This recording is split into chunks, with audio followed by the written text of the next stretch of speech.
Good morning, everybody. Thank you all for being here. As you grab your coffee and water, we're going to go ahead and get started talking about education. And I don't want Superintendent Sanchez over here to use his teacher voice, but if I have to, I'll ask him. Thank you all. We have a very tight agenda today, so we want to get in as many opportunities to ask these guys questions as humanly possible. Thank you. So my name is Nic Garcia, and I am the regional editor of the Texas Tribune, and I have a great panel up here today to talk about education, both K-12 and higher ed.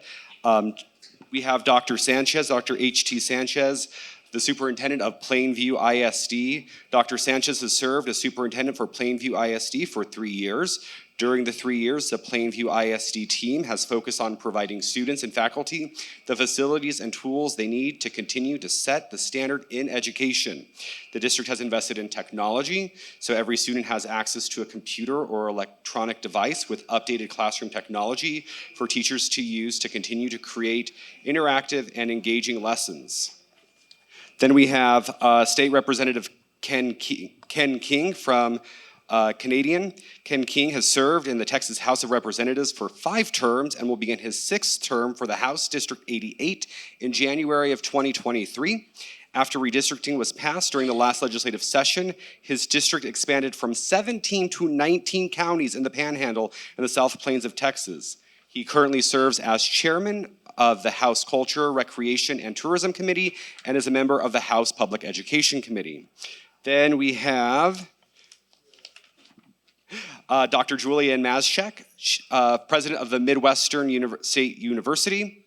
She began her tenure as the 12th president of Midwestern State University on May 23, 2022, and an accomplished leader in higher education with 30 years of service to Washburn University. She most recently served as vice president for academic affairs and chief academic officer. Previously, Dr. Mazachek served as president and CEO of the Washburn University Foundation and Alumni Association for 15 years, where she oversaw all aspects of fundraising, alumni, and stewardship programs.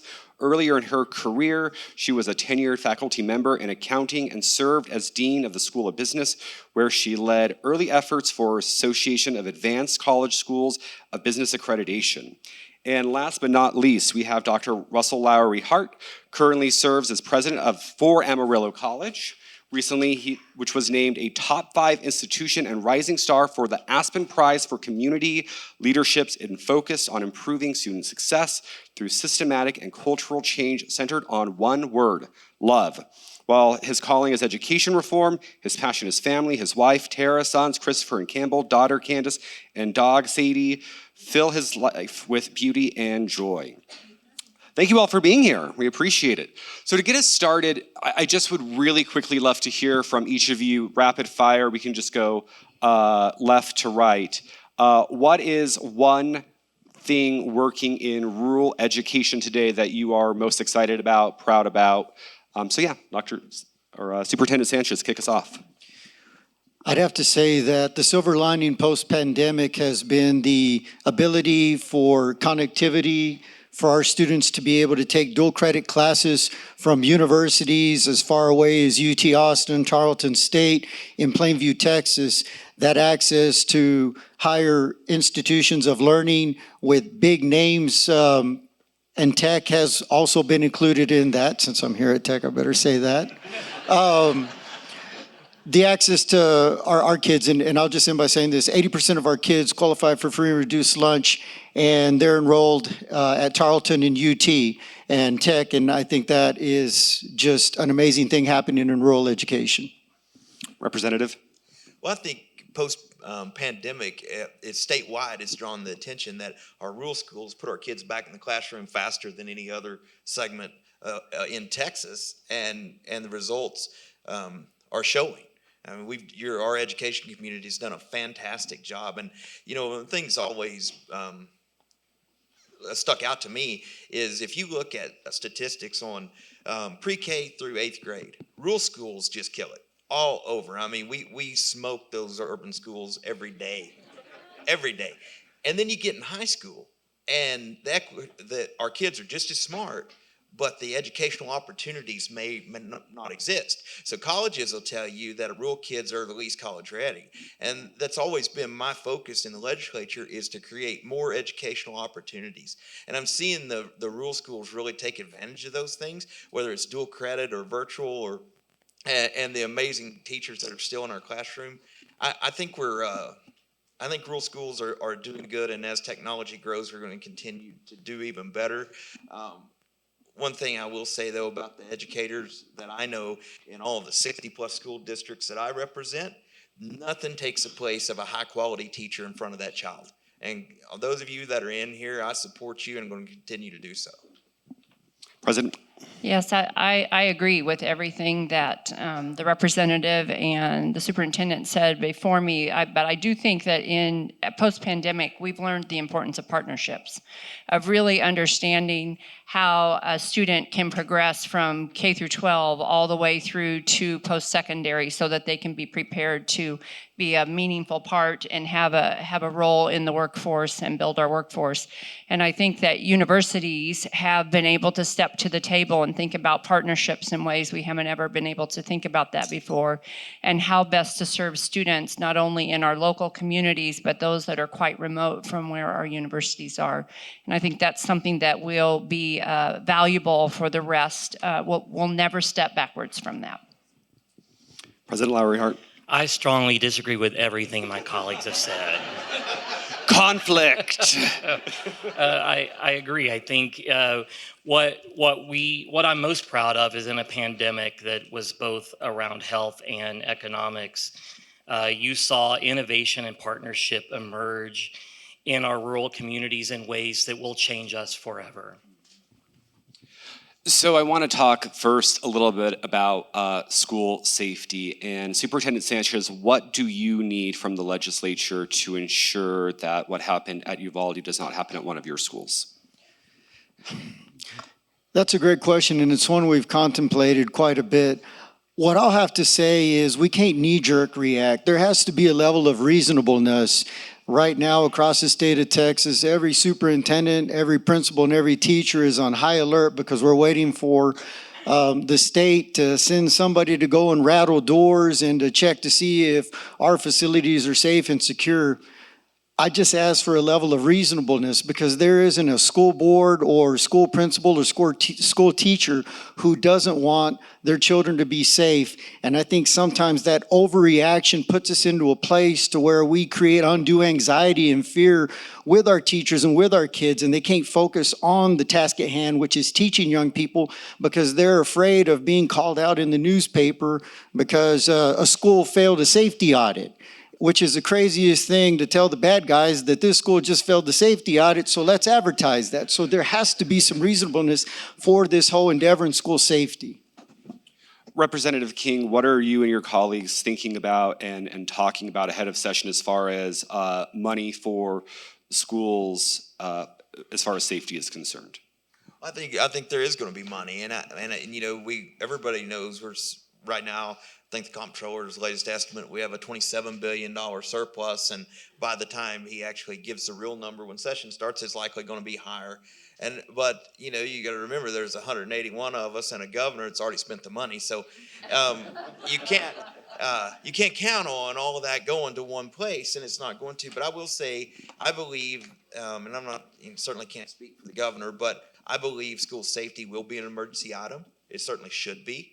But as the superintendent said, it's not a one-size-fits-all. You know, my goal as a legislator is to look at school safety in a number of ways. Number one, hardening of schools, and that means something different to every superintendent in the state, and resources should be there for that. Mental health. You know, mental health tends to be a buzzword, but this is a real crisis. We've had a cultural shift in our nation, and everybody knows it. But not only do we need mental health resources for the kids that could potentially become shooters, we need mental health resources for the teachers to spot the kid before a gun gets drawn, you know, and so there's all kinds of ways to spend money there. Truancy is going to be a huge one this session, and frankly, I think it needs to go back to the way it was. That shooter in Uvalde had been truant 100 days. it's just unfair to tell a school district you're responsible for that child's mental health and knowing where they're at, but you have no way to make sure they're in school. Truancy is going to be a big deal. And then finally, the cornerstone is funding. And funding needs to be in a real way, in a meaningful way that respects local control. Let's go ahead and pick up on truancy and the idea of how we fund schools. So right now we fund schools based off of average daily attendance, and there are a lot of superintendents out there who are advocating for a change. Superintendent Sanchez, can you talk a little bit about what, if any, changes you would like to see to the school funding formula? And then Representative King would love to hear your thoughts on the same issue. Okay, so what superintendents have been advocating for is true attendance. If the students don't show up or do show up, we still have to pay the teacher, we have to pay the custodians, we have to pay the lights. All of that doesn't change just because 94% of the students show up on a given day. We have to fund the system for 100% of the students. In terms of taking a look at the level of support that's needed, I think the biggest change is just recognizing that we should fund the students that are registered to attend. Any appetite for a change this upcoming session? Well, listen, I've been doing this a long time, from school board level, and then certainly 10 years on the public ed committee. And I've always, thought ADA or average daily attendance was the way to do it because it's just the way we did it. I didn't really have a basis for that. The last year of my life has been spent on the Virtual Education Commission, and we're about to propose new legislation on how we fund virtual education within our public schools. And so this idea of enrollment-based funding has really come to the forefront with me, because the last thing I want to do is create two funding systems. I mean, we have a teacher shortage, we have a counselor shortage, we have a testing coordinator shortage, we have a janitorial shortage. We cannot create an extra funding system and require school districts to hire somebody else to manage that. So the idea of enrollment for all of it makes a lot of sense to me. Essentially, the state average is 97% enrollment. Every school district in the state, nobody budgets off of ADA. It is an exercise. It's kind of like just checking the box on something you do every day. When I raised my kids and we were going to a rodeo, we let them stay till 10 so they didn't get counted absent. We just left. But essentially, we take a snapshot in October. Well, my thought is, let's take that snapshot in October, let's take that snapshot in April, get the average, let the average count for budgeting before your August school board meeting, and move on with this and have one system. And that's something it's one thing I do love about the legislature. I never stop learning. I would have thought, at this point I had it all knowed up, but I don't. So I do think that maybe enrollment-based funding is the way to go. So I do want to get into higher education, but a few more K-12 education questions first. And I think this will be a short one based off of the conversations I've already had with you, because there was a lengthy conversation about vouchers last night with some other legislators, but I think it's safe to say, based off of our earlier conversations, you are both opposed to a voucher system in the state. Is that correct? All right, easy peasy. So let's talk about something that's not easy, and that's the teacher shortage. Representative King, we talked a little bit about this before the event, and I want to give you I want to ask you again here. One of the things I hear from superintendents, from teacher groups, is that one of the leading reasons why teachers are leaving the classroom is because of the bills the legislature is passing. Superintendents after superintendents tell me you are doing them no favors when you are talking about transgender students, book banning, critical race theory. Where are you at on these issues, and how do you respond to that criticism that your work at the legislature at large, not you in particular, but the entire legislature, are driving teachers out of the workforce? Well, with all due respect to the education community, it's your job to be unhappy. I mean, and I think What do you mean by that? What do you mean by that? Even when we passed House Bill 3 and we put $11 billion into public education, the happiness lasted about 6 seconds. And then there was, well, what about this? What about that? Listen, I don't like this CRT stuff. And what I am really the most concerned about is this criminalizing of the education community, and we're doing it so we can make the voucher thing look good. That's what we're doing, and that is wrong. In fact, I think it's as dangerous as the far left that want to defund police. We have a teacher shortage. We need to be celebrating our good classroom teachers. Now, if there's whatever the true definition of, this is other things frustrating to me. So I chair the Committee on Culture, Recreation, and Tourism. For the last 25 years, it's been the CRT committee. Well, I'm not saying I chair CRT. It ain't what it used to be. So now, now I have to waste more words. But anyway, but I do think we know in Keller ISD, we found the genderqueer book that had no place in a school library. We know there's been some bad actors, but listen, in 2017, I was a House sponsor and I passed Senate Bill 7. And if those of you that remember, that was the Inappropriate Student-Teacher Relationship Act.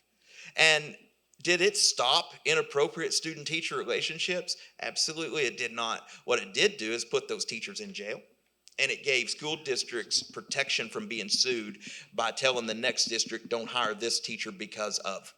And so if we're going to pass bills and we think there is truly something going on in our classrooms that shouldn't be, those bills need to be targeted.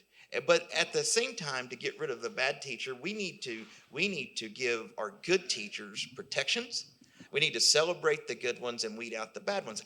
I can't sit here and tell you that I'm for indoctrinating our students. What I will tell you in House District 88, I have found zero evidence of that happening, and I am not going to jump on the bandwagon and criminalize our school teachers. It is wrong and it is dangerous. Superintendent Sanchez, what do you have to say about all that? No, I agree with what the representative is saying. I think the biggest thing that people forget, and just kind of tying the two topics together, if you think about us moving to a voucher system where parents can make a decision of whether or not they're going to take that funding to public education, think about how that further defunds what has already been a challenge with inflation, with teacher shortages. Every school superintendent I visited with, we're all battling to try to outdo each other and paying teachers more so that we can steal them from each other, because that pool is becoming a smaller and smaller pool of people to pull from. And there are only so many resources. But one of the things that I think everybody has to remember is, I don't know how many people in this room receive something other than a public education, and I think we all did pretty good. And to the representative's point, the most dangerous thing we can do as an American society is to undereducate our population. If you think about the topple of any great society, it's on the heels of mass ignorance. And so if we want to see that, then we need to continue to defund public education. But if we want to continue to be the greatest nation on the planet, then we have to fund public education. That's what separates and differentiates America, and definitely Texans, from anyone else, is because of that investment. So we're going to get to audience questions. Forgive me, President, one moment. We're going to go ahead and get to audience questions in about 20 minutes, and I cut you off, President, so what were you going to add? Actually, I was just going to say amen to H.T. Sanchez. Yes, thank you. That's so eloquently said, and it applies to K through 12 education as well as higher education, preparing people for their future, being able to support their families, work in our businesses, have a thriving economy. Well, and let's go ahead and bridge the gap to higher ed. One of the things that Superintendent Sanchez told me, and I'd like him to talk a little bit about, and then let's get to our higher education friends, is some of the new programs that you're rolling out in your school districts. I think you mentioned to me earlier solar tech. You're teaching kids how to install and repair and work with solar panels. Talk a little bit more about that, and then I would love to hear, particularly from Amarillo College, I think you're on a similar trajectory. One of the things that we never want to do is prepare students for a world that doesn't exist. We don't even want to prepare them from the world that exists today. We want to prepare them for a world as they look around the corner. And so where we're investing our time is, how do we take our welding, how do we take our auto tech and transform that into taking a look at setting up and establishing photovoltaic cells or solar panels? And how do we move our auto tech to become EV tech? the one thing that we have in rural Texas is a whole lot of land and a whole lot of sun. And so when you look at wind turbines, when you look at photovoltaic cells, when you hear the emergence in EV technology, I mean, the Ford place in Plainview, Texas has a EV truck there on display. I think no one's bought it because there's no place to plug it in, but everybody's gone to look at it. So if we want to be around the curve as opposed to doing what we've always done, then we need our kids in Plainview, Texas to learn to become EV auto techs or electric vehicle auto techs. And as we're moving from oil industry, which we'll always need, to some of the renewables, we have to bridge the gap between a welder who can weld for the oil field and pass a pipeline inspection test to a welder who can structurally weld what the racks that are needed for photovoltaic cells, or who can do the repair on the wind turbines. We have to be able to bridge the gap between what is and what's coming. What's going on at Amarillo Community College? I think you have a similar trajectory. I think the gift of the pandemic, if there are any, is that we all learned that we could learn and work remotely. And rural Texas or rural communities, which are typically feel isolated and ignored by people in Austin and Dallas and so forth, now all of a sudden have the tools and the confidence that they can connect to any company in the world. But we have to make sure that our communities have the skill sets to be hired by any of those companies in the world. And so I love what the superintendent's saying, and I agree with it 100%. We've got to build an innovation and technology digital skill economy in Amarillo. We have the opportunity to do that because COVID's shown us how it can happen. We need connectivity, so rural broadband is really important.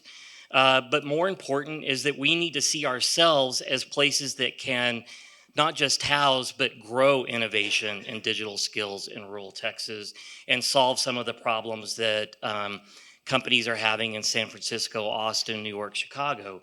But to do that, we've got to become experts in augmented reality, virtual reality, coding, cyber, cloud architecture, because Amarillo itself cannot provide enough skilled workers to solve Amazon's need for 10,000 cloud architects.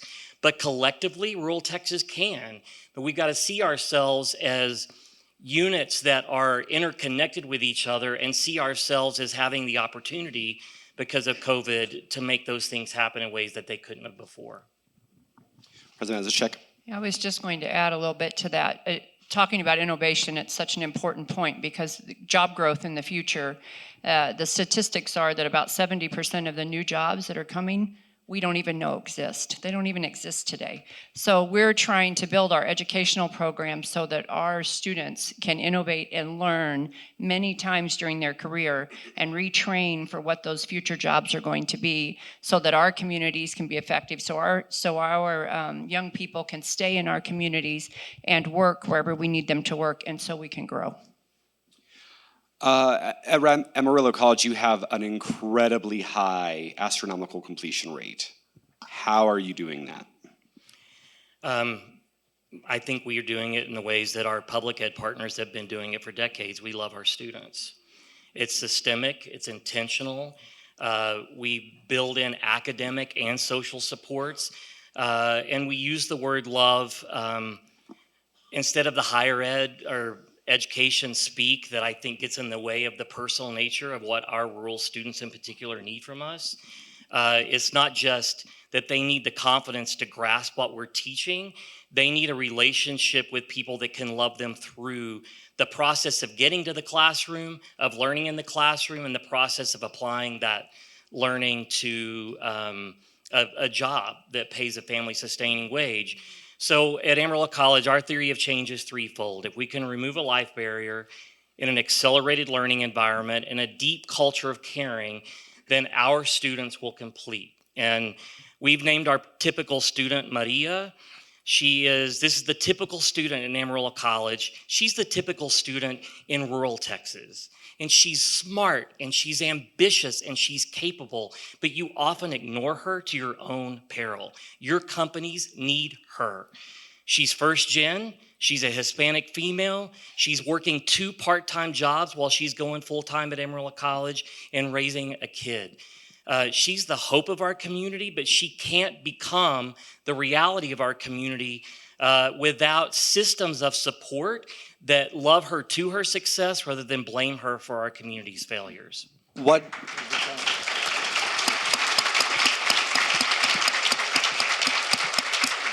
For you to help Maria, what do you need from Representative King and Superintendent Sanchez?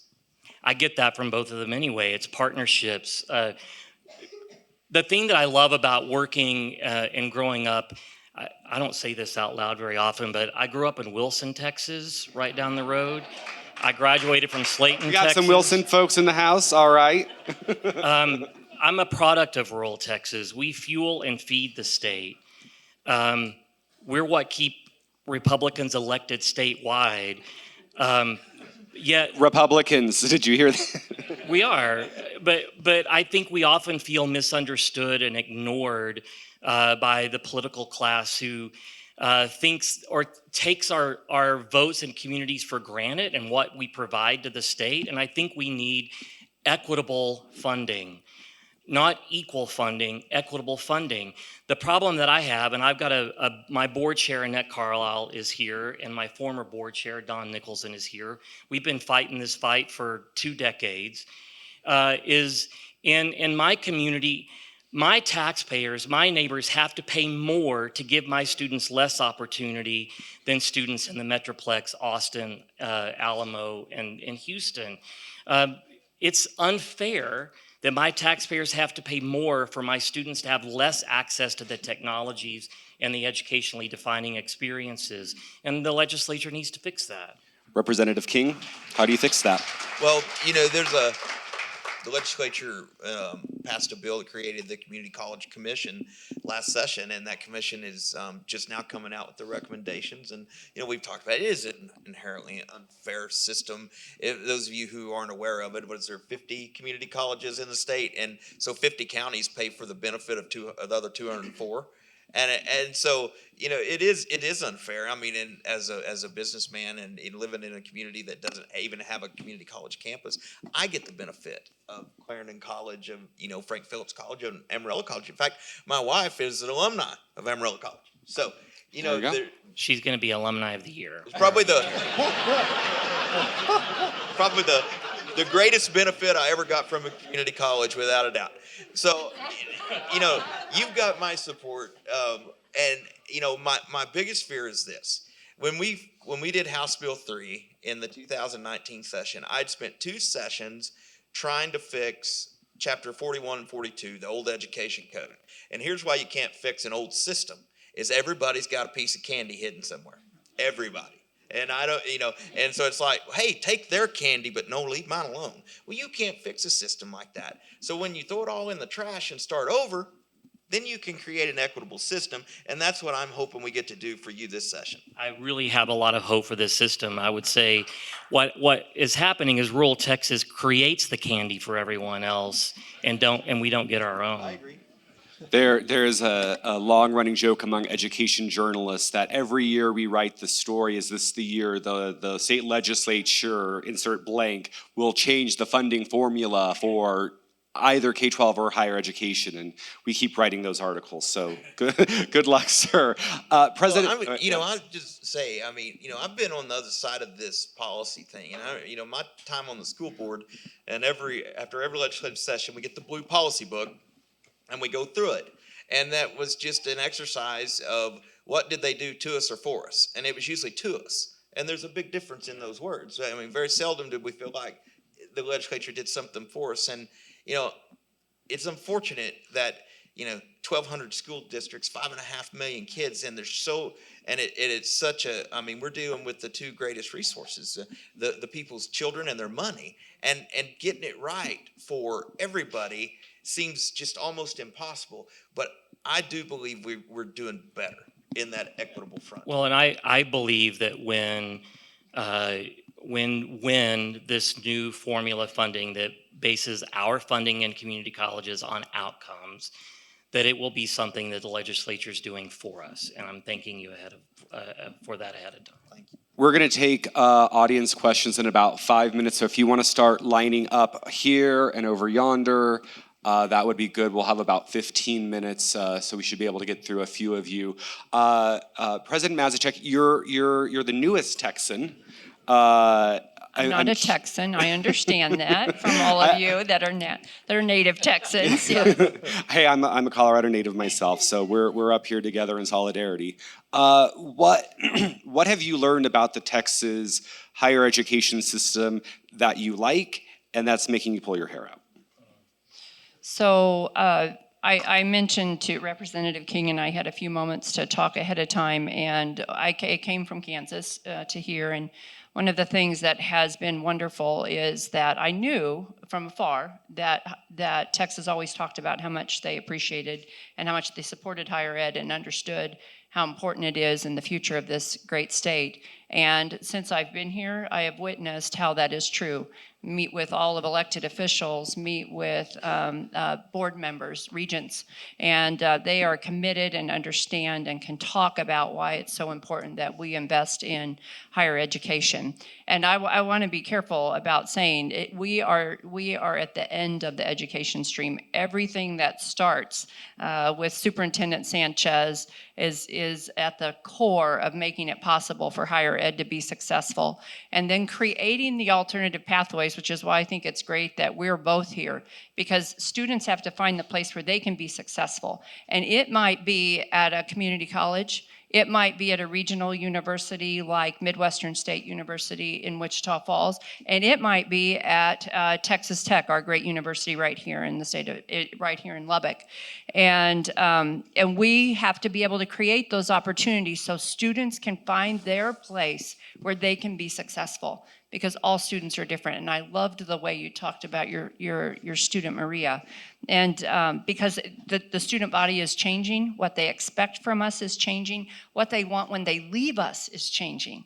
And we need to be able to serve the variety of pathways that students need to be able to create that workforce that we need in the future.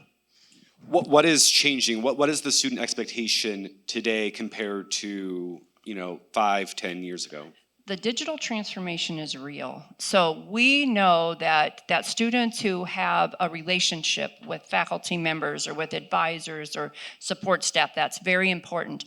But they want digital. They want to have the opportunity to have flexibility because they work 2 jobs, or they're trying to figure out how to graduate without debt. And so coming up with that hybrid approach that's magic for students so that they can be successful, be well prepared, and that we can meet their needs. I mean, we all want them. What do we want? We want them to cross the graduation stage. That is what we want them to be able to do. And that varies by student, but digital transformation is at the core of it. And what's one thing that you're scratching your head about here in Texas? Scratching my head about? I actually don't have anything that I'm scratching my head about. Texas miracle, y'all. Yeah. Yeah, people are wonderful here. I will say that. They're wonderful. And I want to just give a shout out. We are the newest member of the Texas Tech University system.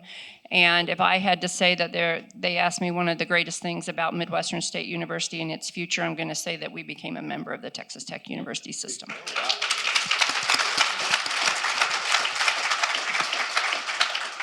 So this will be my last question. So if you, unless I need to fill the time, and I can fill the time, but I would really love to make sure you all have a chance to ask your questions.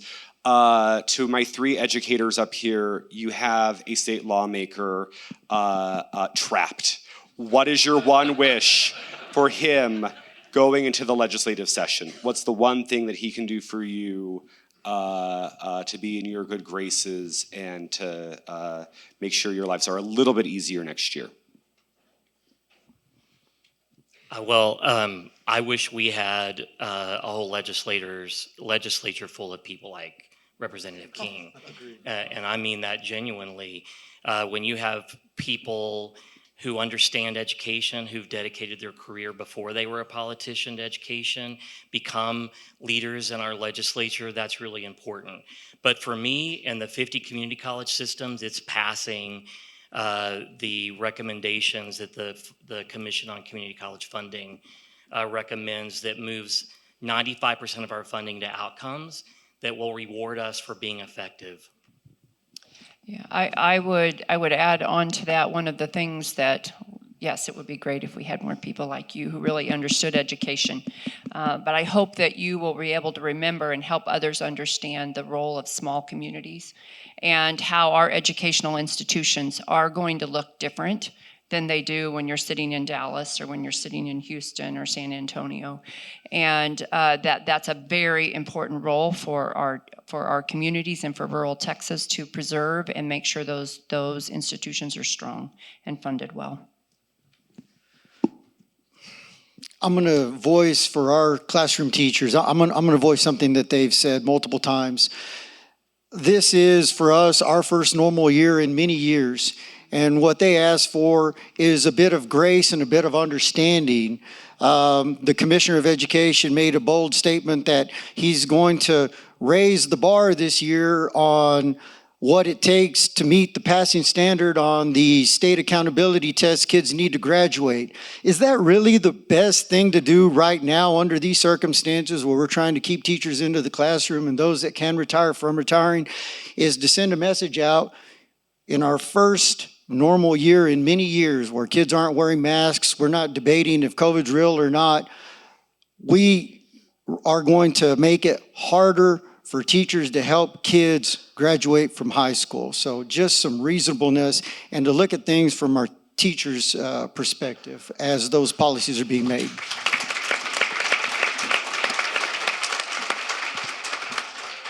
All right, I will give you a chance to respond at the very end, but I want to get to some audience questions really quick, and we have one over here, I believe. Sure. Amanda McAfee with Lubbock Area United Way. One of the things that y'all haven't talked about is early childhood education. And for United Ways across Texas, that's going to be a priority this legislative session. And particularly in Region 17, our pre-Ks are maxed out. Affordable childcare and pre-K is not really accessible for a lot of families in our area. And in Region 17, we've got about 55% of our kids that are not kindergarten ready.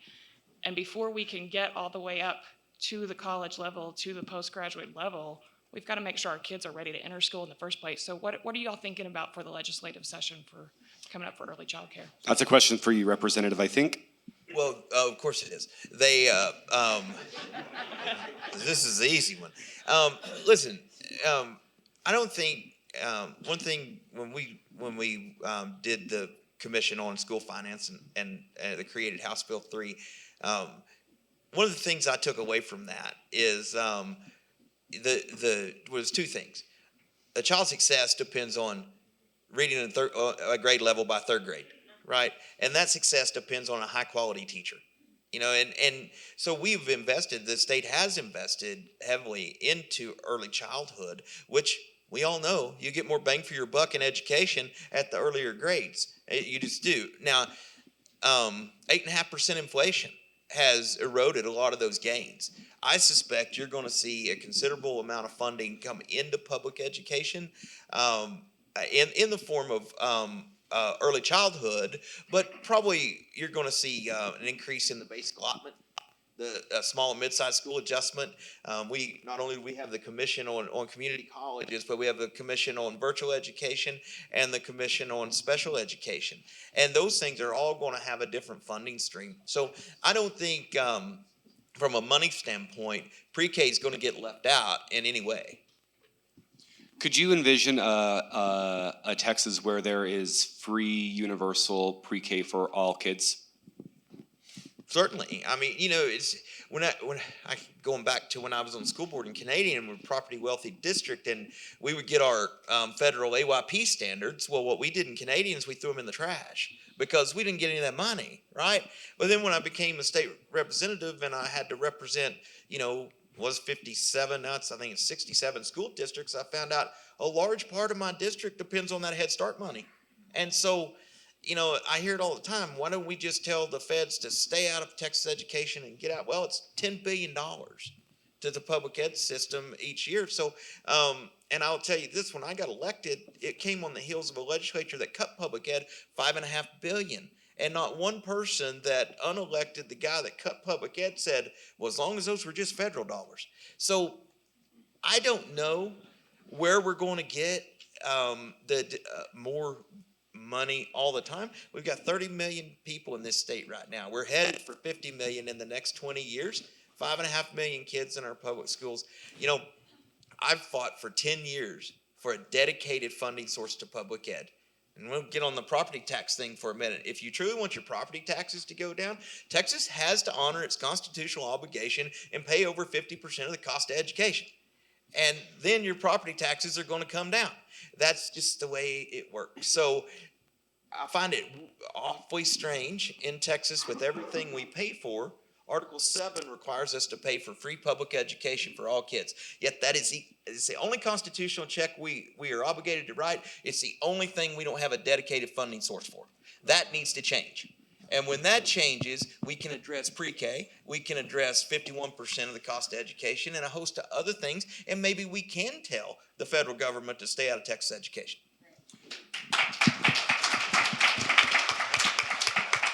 Sir. Hi, good morning. John Fitzpatrick with Educate Texas.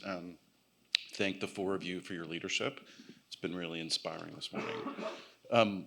My question is about, I feel like sometimes there's a debate between vocational or CT education and higher education. That in order to increase CTE, the welding, the EVs, we need to dial down 2-year and 4-year degrees. And I feel like sometimes, you know, whether it's Texas Tech or any other university, you know, there's a diminutive attitude, you know, about the trades. From the statistics that I've seen, only about 25% of 8th graders over the last 15 years are earning either a 4-year degree, a 2-year degree, or industry certification. What are you seeing in your communities about, is it a debate, or is it, do we need to turn everything up? Because I worry about the dialing one back to dial up the other. Do your kids want to go to college or get a certificate and a job? This is what's amazing with what we're finding is we have many first generation students who want to achieve an industry-based certification so they can then go to a 4-year university and afford to get a degree in business so that they're not working for someone.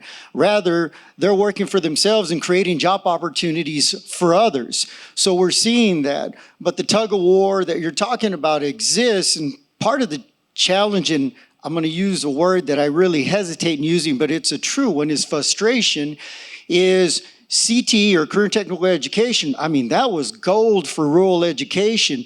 And again, as we're taking a look at the interpretation of the goodwill of the legislature by some of the work of the state agency, career and technical education is becoming more difficult for our students to access.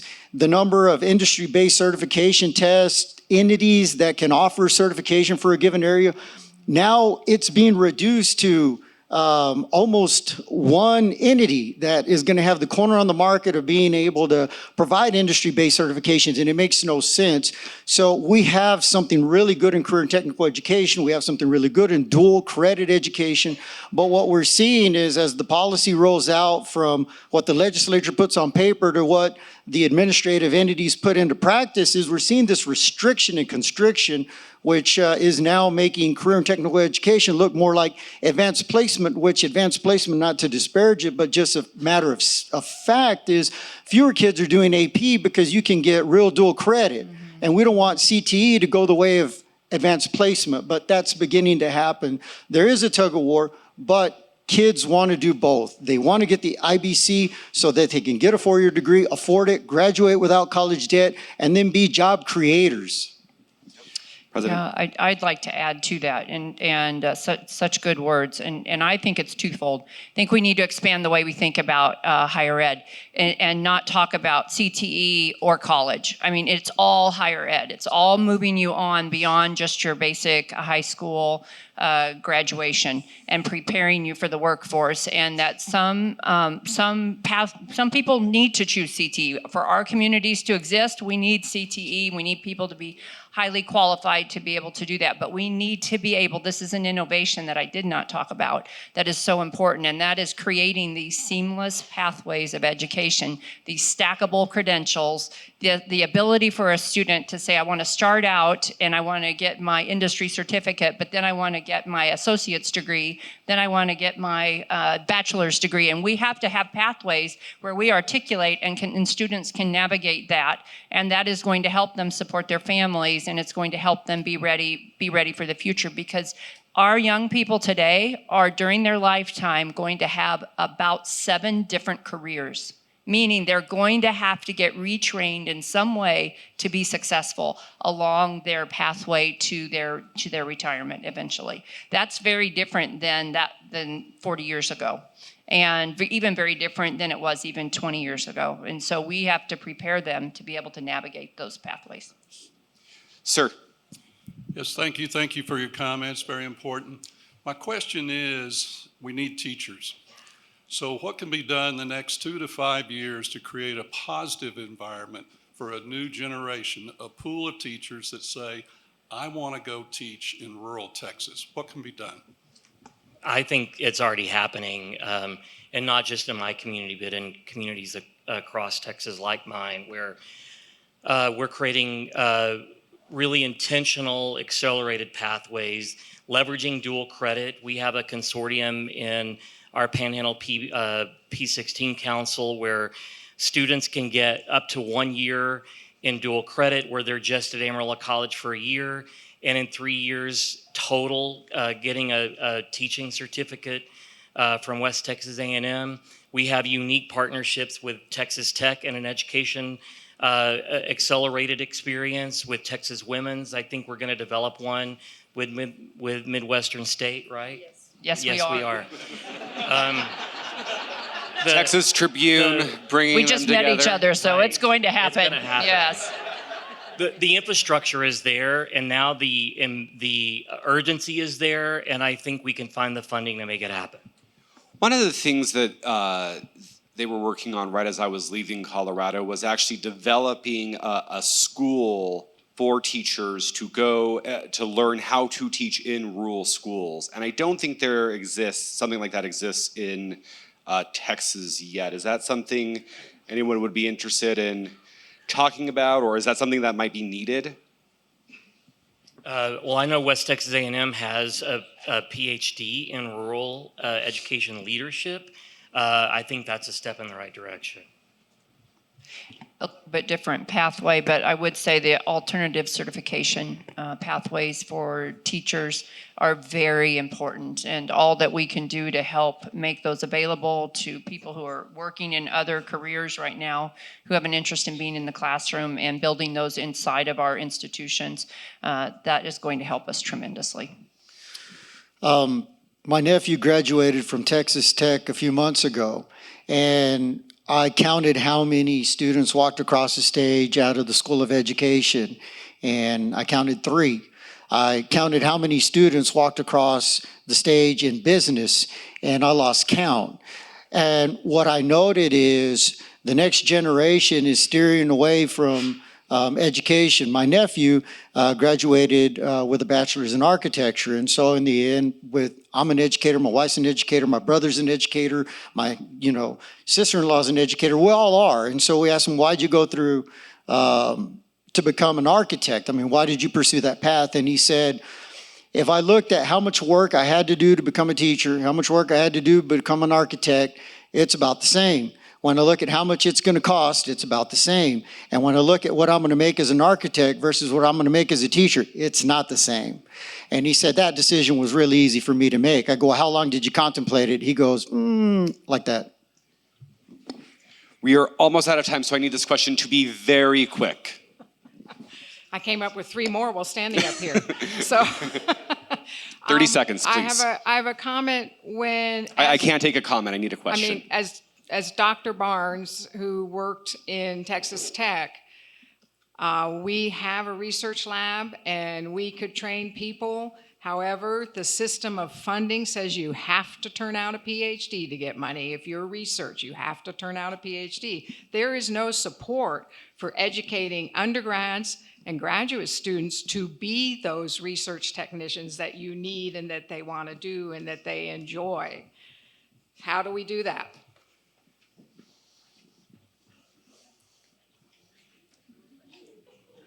Money. All right, money. We got a lot of it in the state, thank goodness. It's going to be a fun legislative session as you all divvy up that pie. I do not envy you. Representative King, I do want to give you the last word. You heard a lot. What are you thinking today after this conversation about what might be different in the legislature than when you got on stage? You know, I do this a lot. I have pointed out, I have lots of school districts I represent. I have something I'm really proud of. I've never passed an education bill that didn't come from my district. You know, well, I changed the days to minutes. You know, I helped with the teacher incentive allotment. Everything, putting 3 pathways to career and technical when Chairman Aycock did House Bill 5, that was mine. 3 pathways to career and technical, putting the money back in career and technical. In 2019, adding 7th grade to career and technical. I'm very disappointed that all of these things we've done to give more access to local control has been eroded by inflation and possibly Texas Education Agency. I'm not pointing any fingers, but I will. You know, we have worked hard, and there's some of us, there's a lot of us in the legislature. I know we get a bad rap, and many of us should. But nothing about this conversation has really changed my mind. But going into it, this is what I think. I think we're going to celebrate teachers, not condemn them. I think we're going to provide resources for classroom discipline, because as much as we talk about money, not one teacher has ever told me I left the profession because of money. Number one, because none of you got into it for the money.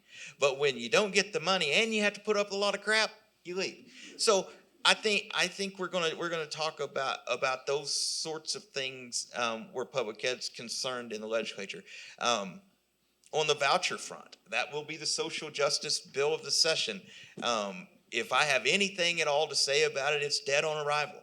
It's horrible for rural Texas. It's horrible for all Texans. The only people it's going to help are the kids that don't need the help. So they're not getting my support for that. I'm not wavering on that. I'm a hard no.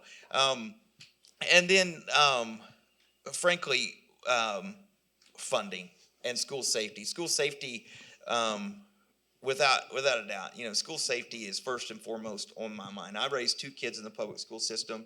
I couldn't imagine having to walk into that Uvalde school after that tragedy. We sat through Santa Fe, and the legislature did what we were asked to do. We created policy. Well, then we had a pandemic, and you remember during the pandemic, there was no more bad things ever happened. We just had the pandemic. So it became an out of sight, out of mind, and not that every school isn't in bad shape on school safety, but many of them are. Many of them didn't have policies in place to prevent that, or at least slow something like that down. School safety is going to suck a lot of oxygen out of this room. My commitment to all of you is whatever I vote for will not be a one-size-fits-all policy, and it will not be an unfunded mandate. I'm here to help. Thank you. We're going to have to leave it there. Thank you all very much, and good luck next session. And we now have about a 5-minute break to stretch your legs and refreshment, and we'll get on to the next conversation. Thank you all.